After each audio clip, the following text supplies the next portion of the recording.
समाप्ति। इसलिए ज्ञानी और अज्ञानी कभी कभी एक ही भाषा बोलते हैं, लेकिन उनके अर्थ बिल्कुल अलग अलग होते हैं। ज्ञानी जब कहता है अमर हो गए तुम, तो वो ये नहीं कह रहा है कि अब तुम सदा रहोगे। अब वो ये कह रहा है बस वर्तमान ही तुम्हारा रहना है और कोई रहना नहीं। इस क्षण में तुम हो, बस इतना काफी है। इससे ज्यादा की कोई जरूरत नहीं। यह क्षण ही शाश्वत हो गया।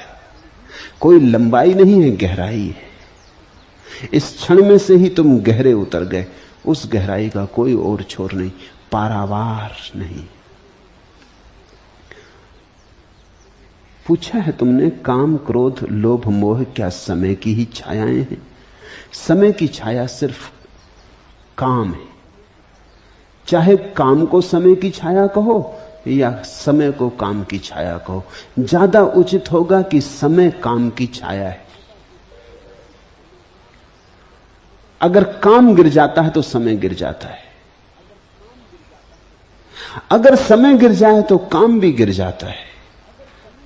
लेकिन प्रयास तुम्हें काम को गिराने से ही करना पड़ेगा, क्योंकि बहुत मूल में काम है, कामना है, कुछ चाहिए। जैसा मैं हूं वैसे से राजी नहीं, कुछ और होना चाहिए। बस इसी में काम का बीज है। जो मुझे मिला काफी नहीं, कुछ और मिलना चाहिए। जैसा जगत है वैसा नहीं, कुछ और अन्यथा होना चाहिए। मेरे सपनों के अनुकूल नहीं, मेरा मन प्रफुल्लित नहीं। रत्ती भर भी अतृप्ति है तो कामना उठ गई। उसी कामना के फैलाव में समय भी उठ गया। ज्यादा अच्छा होगा कि हम कहें कि समय और काम एक ही सिक्के के दो पहलू हैं।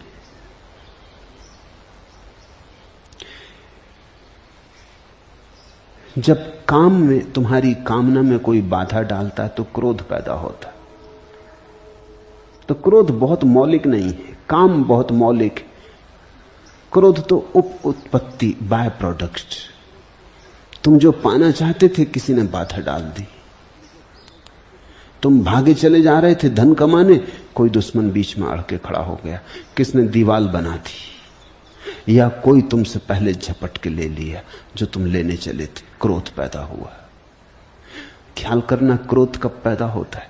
जब तुम्हारी काम की दौड़ में कहीं कोई अड़चन आ जाती, कोई अड़चन डाल देता। तो कभी कभी तुम्हें ऐसी चीजों पर क्रोध आ जाता है कि तुम हंसोगे, खुद ही हंसोगे। तुम पत्र लिखने बैठे थे और फाउंटेन पेन ठीक नहीं चल रहा था,